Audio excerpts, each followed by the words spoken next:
Hey, what's up, guys? Sorry for being late. I had a trip with the school that we have in our church, ski trip, so it was kind of fun, but I did not have the internet access that I thought I would, and then kind of got a little head cold from being out in the snow, but all good. For the prompt this week, I took the one on does the sermon come from exegesis or does exegesis serve the direction of the sermon? Which I wanted to dive into this one this week because we live in that tension, right? I mean, it's easy to pencil whip a message, meaning make the Bible say what I want it to say. Like I said, it's a real struggle sometimes because I am a creative, and so I love clever ways of connecting the dots, but that's not always proper hermeneutics. And so, this important question, I believe, for those of us who preach regularly, I want to argue that the sermon must come from exegesis.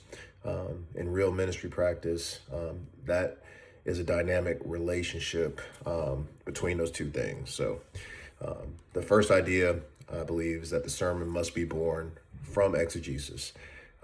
If we let the sermon, meaning what we want to teach, our series, whatever, if we let that drive the meaning of the text, I believe that puts us in dangerous territory. And then I want to reference Rom in Protestant Biblical Interpretation, where he reminds us that the task of hermeneutics is to determine what the text meant before we determine what it means to us. And so what we see is the authority lies in Scripture. It lies in the text, not in the preacher's creativity or their pastoral, spiritual agenda, right? Grant Osborne kind of echoes this as well in the hermeneutical spiral, where he describes interpretation, again, as a spiral, moving from the text to context to theology, then to application. So we've kind of hit this in some of our discussions already. Which just reinforces this idea that we always begin with exegesis. The meaning of the text anchors the sermon, and then application flows from that meaning. I believe if exegesis merely serves the direction of the sermon, then we risk eisegesis, reading our ideas into the text. D.A. Carson's exegetical fallacies was really helpful here. He warns against using word studies, background information, and theological assumptions to make the text say what we already want it to say. And again, it's a personal temptation, which is why I love a teaching team. I love bouncing sermons off different pastors in Multiply, and obviously academic spaces like Manny University, because eisegesis is one of the fastest ways to distort Scripture. So again, the sermon must come from faithful exegesis.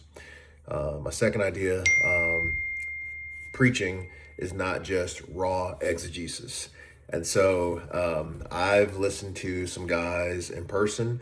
I've also listened to some guys on YouTube. Again, I'll mention John Piper, who I know I love, but he gives me more lecture than he does preacher. Now, he's got some good sermons out there, so I'm not trying to be too critical, just using Piper as an example, or a Tim Keller, where sometimes I need somebody to preach to me. You know, it's like, okay, I get it intellectually, but like, I want that thing in my spirit. And I don't know the best academic way to describe that.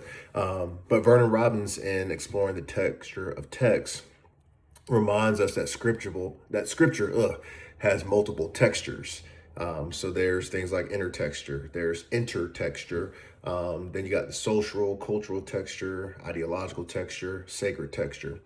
And I believe preaching involves engaging these different textures in ways that speak to real people in real communities. So like some Southern pastors I know, the whole make it plain idea, like I get it, but help me get it. So again, the meaning has to come from exegesis, but the shape of the sermon, I believe, when we shift from hermeneutics to homiletics, that has to consider audience. The audience's context, and that's where pastoral need becomes a variable. Again, I don't believe this is manipulation of the text. I see this as faithful shepherding. The five views, biblical hermeneutics, we see that different theological traditions do approach prophetic literature, narrative, and law differently. Those theological frameworks shape how preaching happens. So yeah, I think our theological commitments do influence how we preach, but they should not override what the text actually says. Third big idea, I think there's a proper order. Again, hermeneutical spiral was helpful, so I'm just regurgitating that. But I would say text, theology, sermon in that order. I think that's the healthiest way to do it.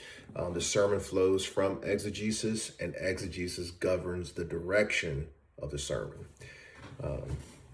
Josh Henson, Russell Halsing, and Dr. Crowther in exegetical analysis emphasize that the interpretation must be grounded in historical, grammatical, and literary analysis before moving toward contemporary application. And so I believe that structure, it protects us from preaching ideas that sound biblical, but they're disconnected from the authorial intent of those documents. So in other words, exegesis gives us the meaning.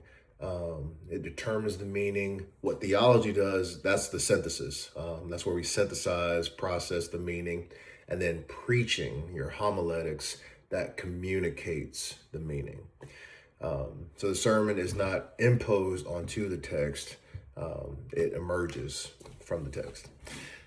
Fourth big idea, again, I just want to wrestle with this personally, so this is helping me. But there is temptation. As a preacher, I feel it every week. You get those moments where, man, I know the church needs to hear this, and we're in Acts, and then there's this current event that took place, and might not have been exactly what was happening, but I can feel this cultural moment. So again, just kind of confessing to you guys. But I think if I start with my own agenda and then go searching for verses to support it, I would say I'm no longer preaching scripture, I'm using scripture.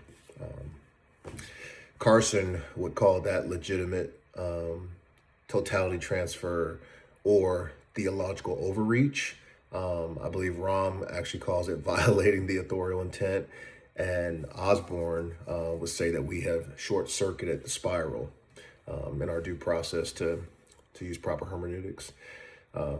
So the discipline is let the text confront me before I confront the people that I get to lead.